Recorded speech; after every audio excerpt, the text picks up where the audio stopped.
નમસ્કાર દર્શક મિત્રો, હું છું રિપોર્ટર યાસીન બાબોર અને આપ જોઈ રહ્યા છો ફતેપુરા લાઈવ।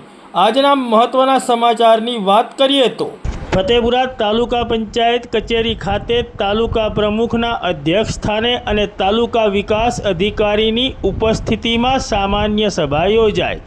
ફતેપુરા વિધાનસભાના ધારાસભ્ય ઉપસ્થિત રહ્યા।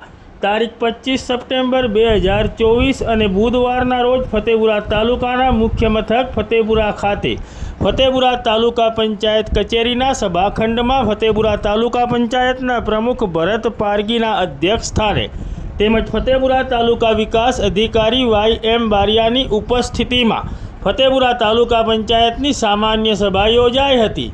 આ સામાન્ય સભામાં ફતેપુરા વિધાનસભાના ધારાસભ્ય રમેશ કટારા ઉપસ્થિત રહ્યા હતા। આ સામાન્ય સભામાં ગણપૂર્તિથી વિશેષ સભ્યો હાજર થતા ફતેપુરા તાલુકા પંચાયતના પ્રમુખે સૌને આવકાર્યા હતા। ત્યારબાદ તાલુકા વિકાસ અધિકારી અને સચિવ YM બારિયાએ બેઠકની કાર્યવાહી શરૂ કરવાની અનુમતિ આપતા કાર્યસૂચિ મુજબ આ સામાન્ય સભાની કાર્યવાહી શરૂ કરવામાં આવી હતી। સભાની શરૂઆતમાં સૌપ્રથમ ગત સામાન્ય સભાની કાર્યવાહી વંચાણે લઈને તમામ સભ્યોની સર્વાનુમતે બહાલી આપવામાં આવી હતી।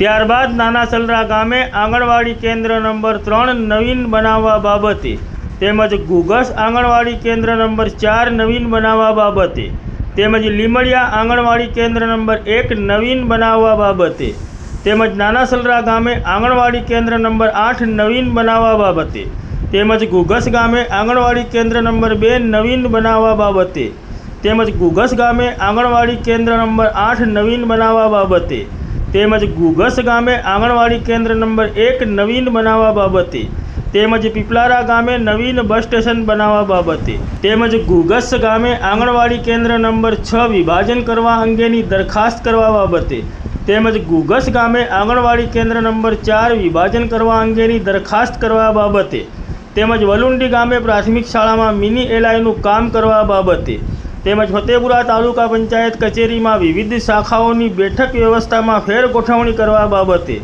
અને ત્યારબાદ ગ્રામ પંચાયત મોટી નાદુકણનું વિભાજન, મોટી નાદુકણ કાયમી અને વિભાજન, એક કુકડા અને 2 નાની નાદુકણ એ રીતની ગ્રામ પંચાયતોની રચના કરવા બાબતે અને છેલ્લે ઘુઘસ ગામે નવીન બસ સ્ટેશન બનાવવા બાબતે ચર્ચાઓ કરવામાં આવી હતી। આ સામાન્ય સભામાં ફતેપુરા વિધાનસભાના ધારાસભ્ય રમેશ કટારાએ ઉપસ્થિત તમામને પ્રસંગને અનુરૂપ સંબોધન કર્યું હતું। આ સામાન્ય સભામાં ફતેપુરા તાલુકા પંચાયતના ચૂંટાયેલા તાલુકા સભ્યો તેમજ ફતેપુરા તાલુકા પંચાયતને લગતા વિવિધ વિભાગના અધિકારીઓ અને કર્મચારીઓ ઉપસ્થિત રહ્યા હતા।